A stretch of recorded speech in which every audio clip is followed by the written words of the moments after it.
Hi, good morning. Today I will try to answer the question as to why two harmoniums never sound the same. Okay. You would expect that if there are two harmoniums in a room and if I press black one, they will sound exactly the same. But unfortunately, that's not how it works in real life. In real life, every harmonium sounds different. Okay, and there is a simple explanation for that, which is that these are basically harmoniums basically blow air through brass reeds. Okay, so and in my previous episode I had shown you the brass reeds. Okay, so these are the brass reeds here. Okay, so basically when you are pumping the bellows, the air comes in through this, okay, and then pushes the brass reeds, and the brass reeds then vibrate at a particular frequency, okay, which is what leads to that sound. Okay, so the sound quality basically depends upon the size of the brass reed. So as you can see, the size of the brass reeds vary. Okay, it starts from the small size to the biggest size here. Okay, as well as the thickness of the brass reed. Okay, which is why to adjust the frequency, you need to both change the size and the thickness. Okay, which is why when you have to fine tune your reeds, when you have to fine tune your sound, you need to scrape or add to the thickness of the brass reed. Okay, so basically what happens is no manufacturing process is perfect. Okay, and each set of brass reeds will be very different. And similarly, in terms of tonal quality, also each set of brass reeds will be different depending upon which manufacturer manufactured the reed. So here I have the situation where I took possession of my new customized triple reed harmonium, which I am really proud of.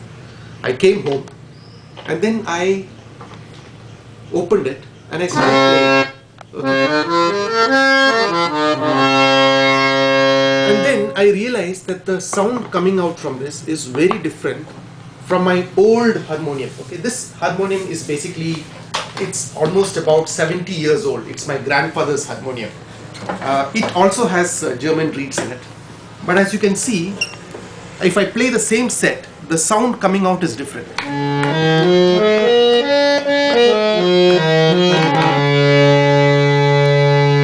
And as you will also notice, this is at a higher pitch compared to this one. Okay, this one, the black one of this harmonium is at a much higher pitch compared to the black one of this harmonium. Okay, and why does that happen? Okay, there is a simple explanation to that, which is that until about 20 or 30 years ago, there was no standards for how the brass reeds are tuned for the various keys. Okay, so the typical black one, which is called C sharp in Western music, it's called C sharp. This C sharp was tuned anywhere from 430 hertz to 450 hertz, okay, till about 20 years ago.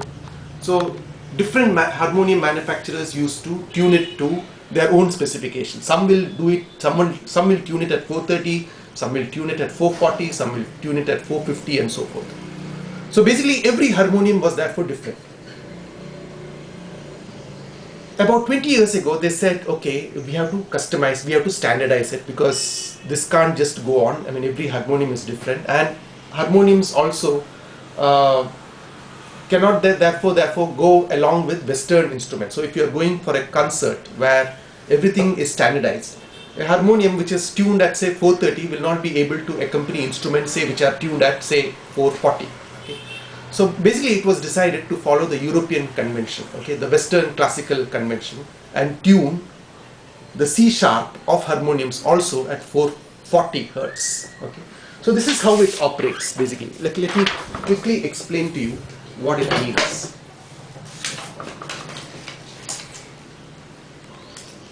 Gauran, can you come this side? Yes. I will show you the. So basically, assume that this is the sound wave. Okay, so basically this is the hertz. Okay, and supposing what happens is there is the sound wave follows a recurring pattern. Okay, so this may be one octave, and this may be the second octave. Okay, and supposing this is A and this is A, okay, of the second octave, and say this is at say 440 hertz, the A of the second octave would be exactly double. It would be at 880 hertz.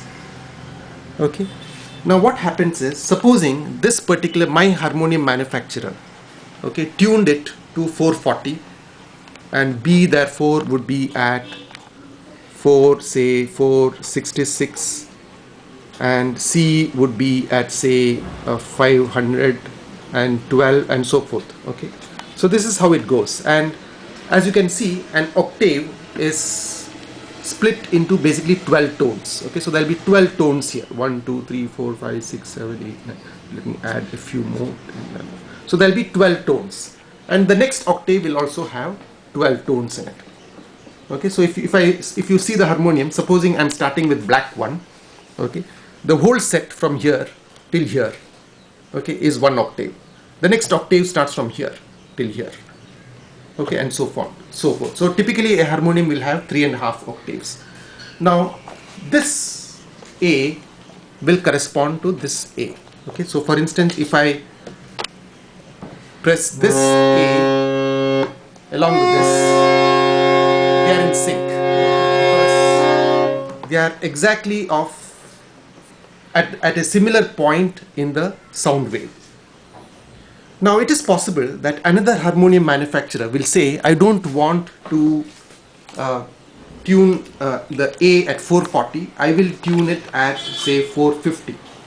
Okay, so for him this is A, this is B, this is C, this is D, and so forth. Okay, so what happens is, he also follows the second harmonium, which is in red, also follows the normal sound wave. It will also sound beautiful, okay, and so forth. But on the red harmonium, you will never find 440. Okay, you will probably find 450. B would be say 475 instead of the 466 here. The C would be say 550. Okay, so basically what happens is, there is no overlap, okay, in the tones, even though both these harmoniums will sound equally beautiful and equally melodious. When you try to play them together, there will be no synchronization, because they will sound totally different. Okay. So in fact, the question often asked is, therefore, is a non-standard harmonium, say a harmonium which is not tuned at 440. The 440 is now the current standard for harmoniums, but there are still harmoniums which are often made or tuned to 430 and 450, because see, for instance, in my case, I got a couple of old German reeds which are naturally tuned to 430, and I didn't want to disturb that pattern, so I retained my tuning at 430. Okay, so I cannot therefore play my harmonium with a Shruti box, okay, which is tuned to 440. Okay, because the Shruti box will not have a tuning for 430. Okay, so basically this harmonium, therefore, I can use it to play bhajans, I can use it to play any normal concert, provided of course that I don't have instruments which are already pre-tuned to other frequencies. Okay, so I hope this is clear. So just to sort of again repeat, there is no right and wrong frequency. If you go to YouTube, you'll find lots of people saying, what is better, is it 430 or is it 440? There's nothing like that. Any harmonium, as long as it is properly tuned, okay, to whatever frequency, is a good harmonium, though there is a tendency nowadays to standardize it at 440 hertz on C sharp. I hope that's clear. Thank you very much. Bye bye.